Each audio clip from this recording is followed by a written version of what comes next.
নমস্কাৰ দৰ্শকসকল, মোৰ আৰু এটা নতুন ভিডিঅ'লৈ সকলোকে স্বাগতম জনাইছোঁ।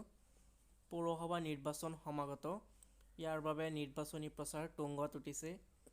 সেইবাবে চামগুৰি সমষ্টিৰ বিধায়ক অৰ্থাৎ বিৰোধী দলৰ উপসভাপতি ৰকিউল হুছেইন ডাঙৰীয়া আৰু বটদ্ৰৱা সমষ্টিৰ বিধায়িকা শিৱামণি বৰা ডাঙৰীয়া দুয়ো সহযোগত দিনত নিৰ্বাচনী প্ৰচাৰ চলাইছে।